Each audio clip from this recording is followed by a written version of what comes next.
Hello everyone. We are back with another. This isn't a build that I kind of want to test out after we did the Blade Dancer tournament with Max Roll. It's actually a Frostbite Marksman. Uh, and we ended up initially my idea was to build around Puncture. We ended up focusing on Art Seeker as main skill. Either way, let's go. So Heartseeker, you go and you grab recurve chance, damage, cold conversion, because you want it to be cold for the base freeze, and because it will also convert the bleed into frostbite, and because of snow blind that we are using, so you can get blind easily. Then you want to grab the black arrows because we are using Dark Quiver, and you want to get shadows, a chance to consume shadow. And then you want to punch straight through so you can get punctures proccing out of your Heartseekers. Just for map clear, it feels really good. And then bow damage. This is how I went around building it. You could possibly drop that and go for more recurve, because I'm not too sure this applies to the frostbite or not, but well, it's okay. We still have a decent amount of flat bow damage, so it still helps a little bit with the damage either way. You could just drop it if you don't have the Heartseeker on chest. You can just drop this and get the rest. Prioritize getting the rest. Well, after that, we are using Smoke Bomb Traversal because I want to do something without shift for a change. So we get the Traversal, we get the Dusk Shrouds, then we get to go for the Cleanse, get the Crimson Shroud chance, more duration, and get the Blind with bow attacks again. So you can get an easy way to get crit reduction, crit capping, so to speak. This is for softcore. I suppose this would be more than enough. This along with Snowblind, and you wouldn't need to worry about anything crit related anymore. For hardcore, we'll go over that in the gear, so it doesn't matter. Puncture. So prioritize getting the gaseous toxin, getting the frenzy as well. Pretty good. Essentially, how I went about it is grab these, grab Bloodthirst first, then went for the frenzy. No, I think I started with the frenzy, if I remember right. Started with the frenzy, then went for the bloodthirst, then went for the efficacious toxin, then maxed out the stacks, and then we went to the Cans of Death to get a bit more damage and more area. You can clear with puncture. This doesn't feel as good because the width of puncture is pretty small, but while leveling it would work pretty well. You can effectively just level with puncture, and then swap over towards Frostbite when you get Troakas. Okay, Dark Quiver. We go for the Crimson Shrouds. We go for the chance to spawn arrow on skilled bow use, because it feels good to use it like this. And then we go for the missed arrows along with the shadows on pickup. So prioritize getting the shrouds and the dusk shrouds. Essentially, go for the shrouds and then you can get the shadows, and then you can get Until Dawn and Quickened Arrows. You probably afford to only have 10%. That's up to you, how you end up feeling, how it plays best. It also depends on how much attack speed you have, yada yada yada yada. And then we went with multi-shot because we didn't really have anything that would make sense. So we just added multi-shot for the 5% chance on auto fire. Then you go for more damage. Essentially, the slow. Essentially, we're using it as a way to do a bit more damage, and also slow application, which is always nice. And yeah, that's the skills. On to passives. Alright, so passives. We prioritized getting elemental arrows here for the ward generation. Very helpful while leveling, especially. Even if you're not using puncture as a damage source, even if you're not using the elemental arrows themselves for the bonus damage, you can still get the ward. So you can just put 1 point there and 3 there, and you still get ward. This is just gonna make your ward generation a bit better. Then we go for damage over time. We go for the concentration, for the flat dodge, and here for the movement speed. Then we grab a bit of leech, while grabbing 1 point here and 1 there. Then we go for the sharpshooter. That's a lot of damage. 1 point there for the bit of armor shred and the chance to stun. Always nice, extra CC, why not? Then here, this is also later. We go for the crit. Mostly because of a certain gear you're using. Because you could not go here. You could ignore crit and go fully towards dot and then just pop that down somewhere else. Even the poison. No, the poison chance, never mind. This also could be swapped. You could probably only need 1 point here later on, just so you can make sure you don't delete your mana with Heartseeker. It only happens if you're standing still, spamming Heartseeker, that you run out of mana. So a single point there, because you'll want to be refreshing the Bloodthirst on Puncture, should be enough to keep your mana going, even if you're not standing still, spamming Heartseeker. Then here, Blade Dancer, you'll want the Cloak of Shadows, the usual stuff. And you go for the more damage, and here you can go for the Glancing Blow, and then whatever you have left over. If you want to shift some points here, I would say maybe Wilderness Scout would be the best idea to get a bit more health. Or even the Shroud of Dusk. Up to you, really. And that's the passives.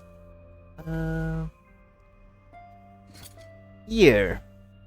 This is where, because we are going Frostbite, right? So, Snowdrift, along with Frostbite Shackles, for a good chunk of Frostbite chance, along with giving you cold penetration with Frostbite based on freeze rate. And this is the whole idea. We stack freeze rate, so we can get a bunch of cold penetration for Frostbite. And then that also makes us generate a bunch of ward while we're on echoes. You can see it at the end of the video. I'll have the Abby kill with this build. Yes, because I have already killed Abby with this.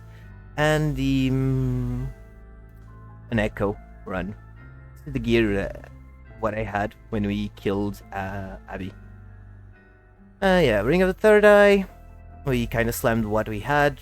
You'd probably want the freeze rate instead of the damage over time, and the reason we have int here is because we're using a sinews, so we can equate our attunement to intelligence because of Reign of Winter. Because Reign of Winter has 15 attunement implicit, and between 10 to 15, so you'd have to manage that and get as much int as you'd need to counter that. The plan was to use a Brewmaster belt. You could also use an Orions if you want, and then abuse the Orions to get the to fix your int. So there's that possibility, but I would think the Brewers would be better, so we could get endurance, because we are currently at minimum endurance. And yeah, we killed Abby with this, even as is. Either way, okay, Reign of Winter, we slammed to both attack speeds. That's nice. I just decided to stack a lot of attack speed because it feels good like that. You could possibly swap that, the second one, for some cold damage, because our cold damage is still pretty low. Either way, we were using the Ring of the Third Eye for the ward generation, especially because we are not caring too much about the crit damage itself. I just had a few lying about with 3LP, and I figured, this is better than what I had. So I just slammed my Exalted Ring into this, so we could get a bit more ward gen. Here we're using a Quicksilver Coil that we had lying about. Has some more generation, health, and Fizz Res. You could get elemental damage. You'd probably want elemental damage over time and freeze rate, along with that one, and then either get ward gen or resist. Up to you. Same logic here, freeze rate multiplier. You essentially will want as much freeze rate as you can get because that will just mean your Frostbite will be doing way more damage. Here we're using an inheritance. I like it very much as a defensive piece. Gives you increased health, gives you freeze, and gives you damage over time reduction, along with void res. Then whatever you can get on it. We had this lying about, so you used it. You could probably also use the pearls, some random pearl or of the swine for the base stats, although you wouldn't be able to get much damage out of it. Yeah, okay. Snowblind, very nice defensively, gives you some more armor, gives you the blind, so you... this with the Cold Heartseeker should give you more than enough blind application. Along with Smoke Bomb, and you wouldn't need to worry about crit. I was using Woven Flesh and I kept using it. Well, currently I didn't have anything particularly better. We just slammed a T6 Heartseeker we found, which we managed to get increased health, so yeah. I'll get... because I was playing hardcore, it made sense to keep the crit avoidance, because it's an extra safety. The reason we're using Snowblind is because the freeze rate multiplier, mostly. And because you can get it easily with LP, it's freeze rate multiplier and a decent amount of armor, because of the more armor. You also get chill and the blind, so extra defenses. Not gonna complain. And this is pretty much very important, because it will give you, will make your frost, your puncture, and the bloodthirst converts to frostbite. So you'll just upkeep the 6 stacks and spam Heartseeker. Just spam Heartseeker and then do a couple puncture here and now and then just to keep up the buff going. Is that with 6 stacks, that's about 360% chance of Frostbite. So with the amount of hits you get with Heartseeker, you can imagine how crazy that goes. Yeah, and then you also use for the stupid amount of increased damage, because you'll be able to get easily. You do 3 orbs, 12 seconds. So 12 orbs. That is 360% increased damage. So yeah, you could use a Throne of Ambition as well. We're doing cold damage. I always forget the Throne of Ambition, so keep that into consideration when it comes to idols. You can use that. Here I was just using whatever I had. More armor, more ward, more HP. Essentially defensive stats. That was what I was looking for. Because, well, we were playing hardcore. Unfortunately, we died stupidly. We went to slam this on a tier 2 Julra, and we died to the... because I teleported at the wrong time and teleported right into the big explosion. And he got murdered. So then on softcore I just went, okay, we died, let's just go straight to Abby, and then you kill Abby, and it was just, yeah. Sad. And now blessings. Here the usual EXP, freeze rate multiplier, because that's 20% cold penetration for Frostbite. Frostbite chance. I had the shred, but considering how much shred we already have, I felt like the Frostbite chance on hit was better. I could be wrong, so just take that into consideration. But this is how I built it. Flat armor, all res, and critical strike chance. Because, no, with this, it helps us get a bit more ward. You could do dual Quicksilver Coil, or you could do dual Ring of the Third Eye. That's up to you. See how you feel, how it feels best for you. For me, this is I'm actually pretty happy with the build. Feels pretty tanky, especially for like a rogue and a marksman. Because if you know me, if you drop by my streams, you know I'm not a marksman enjoyer for the most part. But I actually really enjoyed this build, so I decided to just share it. Alright, here you get attack speed. And I guess that's all of it. So after this, we're gonna have our usual dummy testing, the Aberroth Kill, and a Corruption Echo. And then I'll probably play in the death at the end. Anywho, guys, thanks for watching. I will leave the planner on the description. I'll try to mess it a little bit with it. It's one of those that I'm getting to the point that I'm not too sure about my planners, especially endgame planners, because I'm not that good at endgame min-maxing. Mostly because I get bored when it comes to the endgame grinding.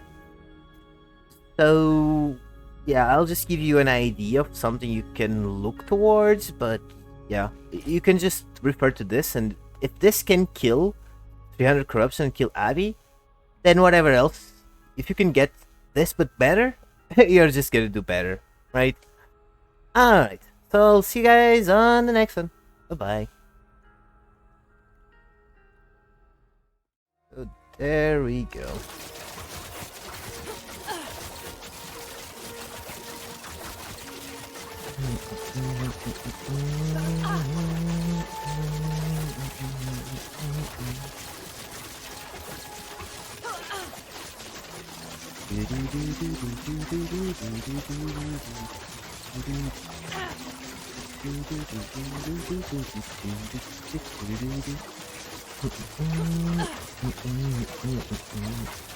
Yeah, and I'm not using the quiver purposely. I could be using smoke bomb though.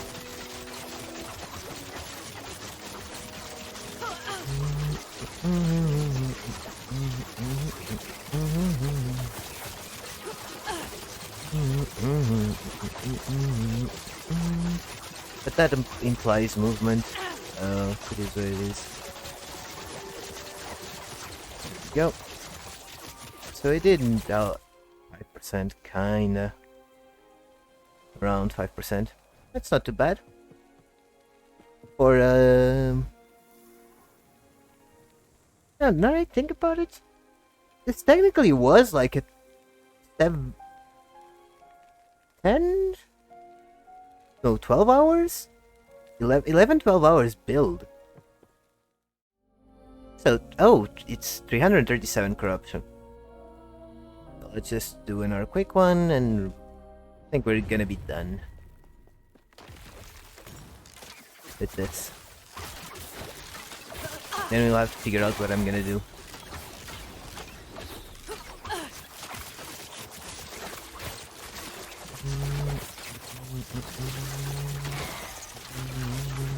Easy. Too easy.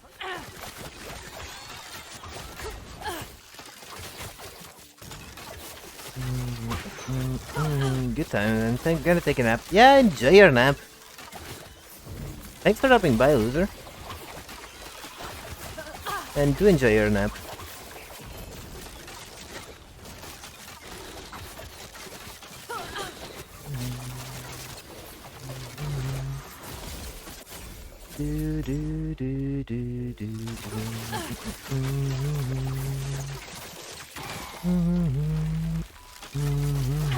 Weird.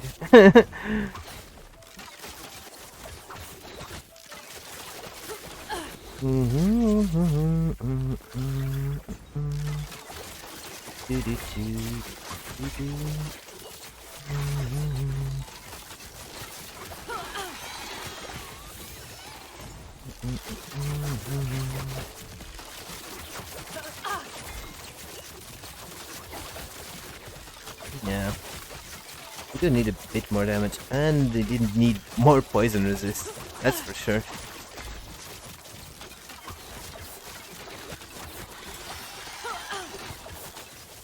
It is possessed. Possessed are always annoying.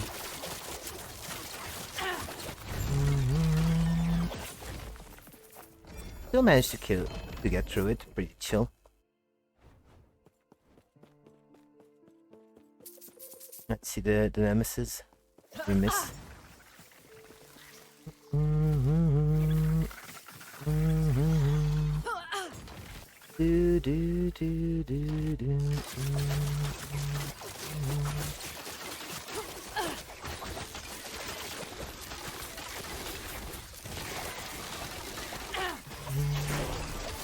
The stupid amounts of ward.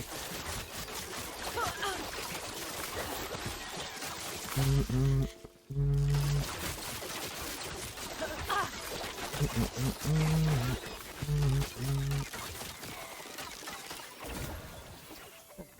so let's see.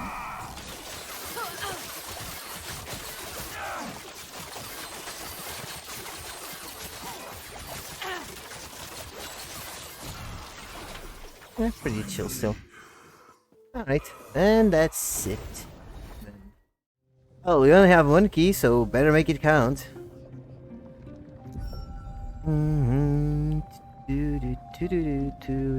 I'm not expecting to be able to do it, just so you know. So you finally returned to me, and with a guest. But first, prove yourselves worthy. Aberroth! Face us yourself! Coward!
Well, actually, I'm surprisingly that went way better than what I thought it would.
Yeah. This is what I mean. It's like you die stupidly and then the build is already capable of doing Abby. Hello there.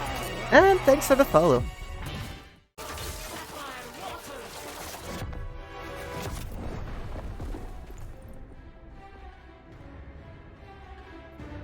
I fucking hate this. Well, rip. That was just dumb. I thought it was almost complete, but apparently I saw it wrong.